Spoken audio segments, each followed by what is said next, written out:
اللہ الرحمن الرحیم۔ قیامت کے واقع ہونے کے امکانات۔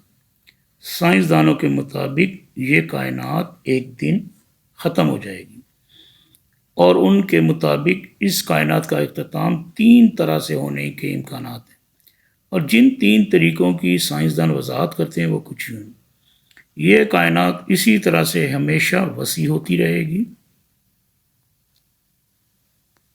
اور بھی دوسرا وجہ جو چانس ہے، یہ کائنات اپنے پھیلاؤ کی انتہائی حد پر جا کر واپس سکڑنا شروع ہو جائے گی، بالکل اسی طرح جس طرح ہم اگر کسی پتھر کو بلندی کی طرف اچھالیں تو وہ لگائی جانے والی قوت کے مطابق ایک خاص بلندی تک پہنچ کر واپس گرنا شروع ہو جائے گا۔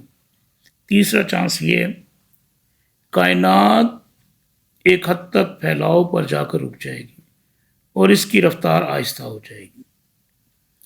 پہلی صورت میں اگر یہ کائنات ہمیشہ اسی طرح وسیع ہوتی چلی جاتی ہے تو اس صورت میں خلا بھی بڑھتا جائے گا، اور اس خلا کے بڑھنے سے اس کائنات کا درجہ حرارت کم ہوتا چلا جائے گا اور کائنات سرد ہوتی چلی جائے گی۔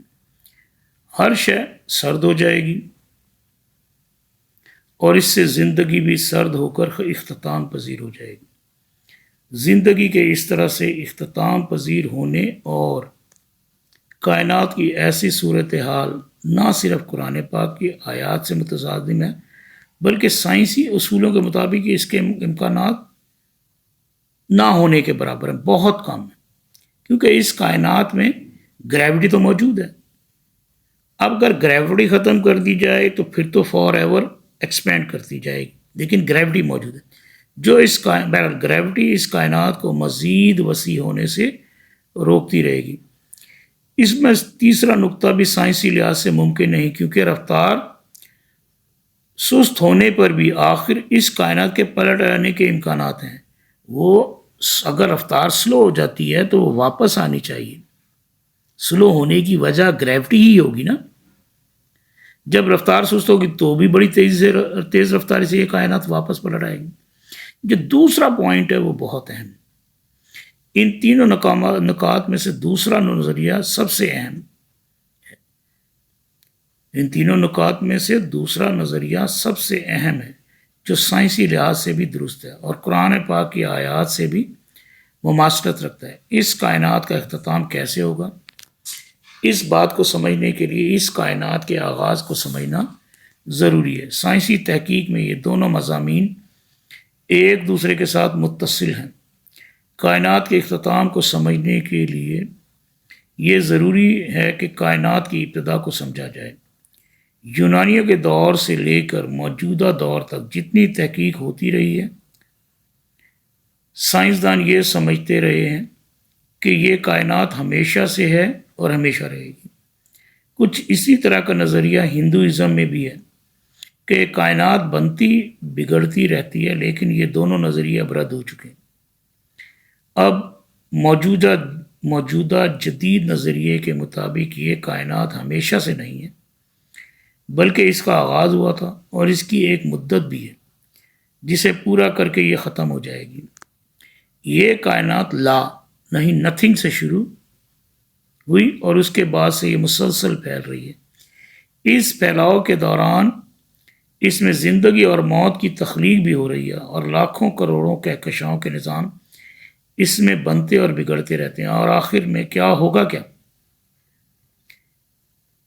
اس اختتام کے متعلق موجودہ تحقیق یہ بتاتی ہے کہ آخر کار یہ کائنات اپنی انتہا پر پہنچ کر واپس پلٹے گی اور بڑی تیز رفتاری سے سکڑتے ہوئے واپس اپنے نقطۂ آغاز پر آ جائے گی۔ جب واپس نقطۂ آغاز پر آئے گی، یہ نہیں کہ آ کے رک جائے گی۔ جب کوئی چیز بلندی سے آ کے ٹکراتی ہے تو اسی ویلوسٹی سے، اور بلکہ ڈبل ویلوسٹی سے آپس میں ٹکرائے گی تو بڑا زوردار دھماکہ ہوگا۔ بہرحال یہ تمام اس کے نتیجے میں یہ تمام مادہ فنا ہو جائے گا اور دوبارہ ایک نئی دنیا کی تخلیق ہوگی جو ہمیشہ قائم رہے گی۔ آغاز سے پہلے اس کائنات میں صرف توانائی تھی جس سے یہ مادہ وجود میں ہے۔ سائنسدانوں کے بقول اس کائنات میں کچھ نہیں تھا، صرف یہ توانائی تھی جس سے یہ مادہ وجود میں ہے۔ توانائی آئی کہاں سے؟ یہ قانون قدرت ہے کہ چیزیں اپنی شکل بدلتی رہتی ہیں لیکن قطعی طور پر کبھی ختم نہیں ہوتی۔ مثلا مادہ توانائی میں تبدیل ہو سکتا ہے اور توانائی مادے میں تبدیل ہو جاتی ہے، لیکن یہ قانون قدرت کے خلاف ہے کہ وہ صفحہ ہستی سے معدوم ہو جائے، یعنی کہ ختم ہو جائے، مٹ جائے۔ ایسا نہیں کہ اس سے پہلے کوئی جہان نہیں تھا، بلکہ اس کائنات سے پہلے بھی ایک عالم تھا جس میں فرشتے، جنات اور انسانی ارواح اپنی لطیف لیس ڈینس نہایت ہی کم اور ہلکے مادے سے بنی ہوئی شکلوں میں موجود تھی۔ موجودہ دور کی تحقیقات تک بے شک یہ کائنات بگ بینگ کے بعد شروع ہوئی اور اس وقت سے پھیل رہی ہے، لیکن ایک دن واپس اپنی پہلی حالت کی طرف چل پڑے گی، یعنی سکڑنے لگے گی، پھر سب کچھ فنا ہو جائے گا اور اس کے بعد دوبارہ ایک نئی کائنات کی تخلیق ہوگی۔ نئی کائنات موجودہ دنیا سے بہت زیادہ بڑی ہوگی اور وہ ہمیشہ قائم و دائم رہے گی۔ 1983 میں جنیوا کے مقام پر نظام کائنات پر تحقیق کرنے والے سائنسدانوں اور طبیعیات کے ماہرین کی کانفرنس منعقد ہوئی جس میں کائنات کی ابتدا سے متعلق بحث ہوئی، اور اس کے بعد یہ نتیجہ اخذ کیا گیا کہ کائنات کی پیدائش واقعتاً کسی اچانک عمل بگ بینگ سے شروع ہوئی۔ سائنسدانوں کے مطابق اس سے پہلے نہ وقت تھا، نہ کوئی مادی وجود تھا اور نہ ہی توانائی تھی، کچھ بھی نہیں تھا۔ پھر یہ توانائی کہاں سے آئی؟ یعنی کہ لا یعنی نتھنگ سے کہاں سے آئی؟ سائنسدان کہتے ہیں کہ توانائی کثیف ہونی شروع ہوئی اور پھر ایک دم سے بہت زیادہ حرارت پیدا ہوئی اور بہت زیادہ دباؤ پیدا ہوا جس کا نہ تو ہم اندازہ کر سکتے ہیں اور نہ ہی اس کا حساب لگا سکتے۔ آخر کار یہ حرارت کیسے پیدا ہوئی، کہاں سے آئی، جبکہ اس کائنات میں کچھ بھی نہیں تھا؟ بس اسی کو ہم مسلمان کن فیکون کہتے ہیں کہ اللہ نے کہا ہو جا اور یہ تمام کائنات وجود میں آ گئی، اور یہ سارا عمل اتنے مختصر وقت میں ہوا کہ جس کا حساب نہیں لگایا جا سکتا۔ یوں سمجھ لیں کہ ایک سیکنڈ کے کھرب میں حصے میں یہ کائنات وجود میں آ گئی اور اس میں تمام مادی قوانین بن گئے۔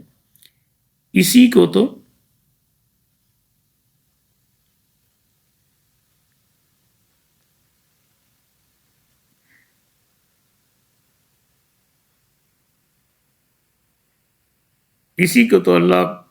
کہا جاتا ہے کہ اللہ نے کن فیکون کہا اور یہ کائنات ہو گئی۔ جدید تحقیق سے پتہ چلتا ہے کہ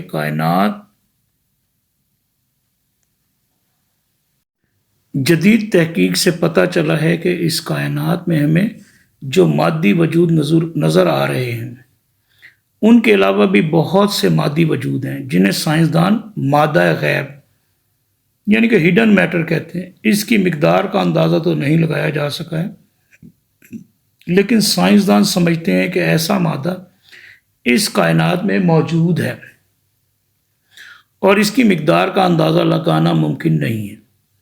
اس مادہ غیب میں سے ایک کا نام نیوٹریونز ہیں۔ اس کے علاوہ بھی بہت سے لطیف قسم کے مادے ہیں جو شعاعوں کی صورت میں اس کائنات میں موّع سفر ہیں، یعنی کہ ٹریول کر رہے ہیں۔ سائنسدانوں کے مطابق اگر یہ کائنات ایک مقام پر جا کر رک جاتی ہے اور پھر جب یہ سکڑنے لگتی ہے تو اس کی وجہ یہی مادہ غیب ہوگا۔ اس مادہ غیب کے علاوہ اور بھی کئی قسم کی شعاعیں ہیں۔ کائنات کے اختتام کے دو سبب ہو سکتے ہیں، ایک تو اس کا انتہائی مقام تک جا کر واپس پلٹنا اور پھر انتہائی حد تک سکڑ کر دوبارہ سے پلٹ جانا یا نئی تخلیق۔ اس کے بعد پھر پلٹ گئی تو نئی تخلیق ہو گئی۔ کائنات کے اختتام کا دوسرا سبب یہ بھی ہو سکتا ہے کہ اگر ہماری کائنات مثبت مادہ سے بنی ہے اور اس کائنات میں کوئی منفی کائنات بھی ہے تو ان دونوں کائناتوں کے ملنے سے ایک دھماکہ ہوگا اور یہ پوری کائنات تباہ ہو کر دوبارہ سے توانائی میں تبدیل ہو جائے گی۔ اور ایک صورت یہ بھی ہو سکتی ہے یہ اسی میں آئے گی کہ کوئی ایک گلیکسی کسی دوسری گلیکسی سے ٹکرا جائے تو اس سے ٹکراؤ اور تباہی کا ایک مسلسل عمل در عمل، جسے ہم کہہ سکتے ہیں چین ری ایکشن کا سلسلہ چل پڑے گا، اور پھر یہ سب کچھ تباہ و برباد ہو جائے گا۔ یہ تو ایکسپینشن ہے یہ کائنات کا، یہ بلیک ہولز وغیرہ یا جن کو ہم